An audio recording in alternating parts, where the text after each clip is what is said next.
Greetings everyone, Reed here. Today I'm going to answer a question someone asked of me on one of my videos. And it was an interesting question. Now there's a lot of topics and a lot of things I haven't really gone into and stuff like that because I think a lot of other people address them and stuff like that. But I'm starting to get more questions, people asking, Reed, what's your opinion? Well, okay, so I will start digging into some of these opinions and give stuff like that. But I want you all to know that I am careful. I do not like telling people, this is how you must do things. Okay, that this is what is right for you in every situation. This is your answer. Don't like that. People that speak in absolutes tend to often get themselves into a lot of trouble. And when you hear people talk in absolutes, it has to be this way. This is that. Blah, blah, blah. It allows no discussion. Destroys comments that go on a different direction. Won't argue things out with you. Won't discuss things and all that stuff. When they are absolutes, it's this or that. That's it. Okay. For a lot of things relating to self-defense, how to stock up your food, what food supplies you should use, and all this other stuff where they say it's only this. Usually I put that right in the keen category if this is a fake expert. They don't really know what they're talking about because the broad area of how to accomplish things in life, in our lives, and everything else, and our situations, how we're doing things and everything else is vast. There is no one right way. The best decision for you can only be decided by you, okay? So when people ask some of my opinions on that, I'm going to tell you an answer, but it's an answer for myself, okay? You can listen to it, you can look at it, and then use it as a point for you to discuss and plan on, a sort of a starting point.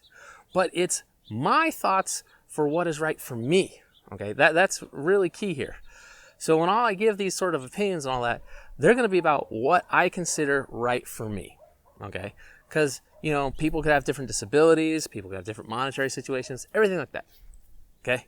So there's the preamble of the whole mess. Now let's get on to the question that was actually asked of me and explain it. The question was, is this handgun good enough for SHTF alone? I haven't been able to find a rifle. Interesting question. Now, the answer is, it depends. So if I only had a handgun, and let's say I had, 100 rounds of ammo for it, okay, and I couldn't find a rifle, I'm worried about everything going on and stuff like that. I'm just in the situation I'm in, I couldn't afford something else, so that's what I got. What I would actually focus on and shift to very hard is food and water, because those are the most immediate needs, and networking with other people. Because my survivability is going to depend on working with others. I need to make myself valuable to other people. So what are they going to need in preparedness things? Well, if you can gather a lot of knowledge about how to farm, how to grow things, and you've got a good seed collection, that's great. Say you pick up a bunch of beans and stuff like that, and you know how to get that done. Maybe you had experience on that. Maybe you're someone that knows a lot about plumbing. Plumbing is going to be really handy. Sanitation. We're going to need that a lot. Just having sanitation in your backyard doesn't really work so well, especially when we're talking a large number of people that start gathering in an area. Maybe you know how to make certain there's water. Maybe you're also mechanically inclined, right? So if I was dealing with this, that's what I'd be doing. I have a lot of knowledge in mechanics. I know about plumbing. I know about electricity. I know about growing stuff. So one of the things I would be focusing on real hard is making certain I knew how to source water. I was connected up with water. I knew how to build plumbing systems. I knew how to build sewage, stuff like that. And I knew a lot of the farming pieces together. And so my goal would be get together with a network of people, get involved with them, and make myself very useful, okay? And, so that you're with them and it's strength in numbers, okay? Now, yes, there is a chance. I mean, luck itself can play a major component in getting through an SHTF. You could get completely through SHTF, never have to fire a single shot, never have to defend yourself in any way, and done it all by yourself and alone. It's possible. You never know how things could play out. Stuff like that. I just consider it extremely unlikely. So the way I would do things is I wouldn't rely on that. So for me, if I had only a handgun, I could not get a long rifle, stuff like that, and limited ammo, that would be my main thing, is making certain I am useful so that I can make certain I am part of a group and start working and networking in a group. Now, secondarily, if money and resources were available, so say I had some money and stuff like that, I would stock up on barter items. Because after everything goes crazy, yeah, you could probably barter for some guns and ammo. Very possible. And especially if you are in a group or something like that and you've got a trade network or something like that, it may take a while before the trades and other things show up. But if you have a good food supply, people can't eat guns and bullets, all right?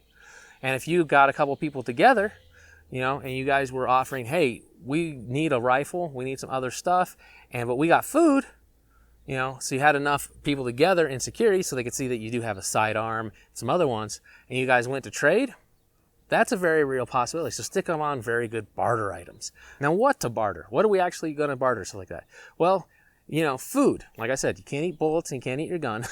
So if you have beans, rice, flour, stuff like that, yeah, that will definitely work. Or actually turn them into stuff like that. Cook stuff with them, Actually make burritos and say, hey, we got burritos here. We need this much ammo. Willing to trade? Good chance. Why don't you give it a shot? See what you get.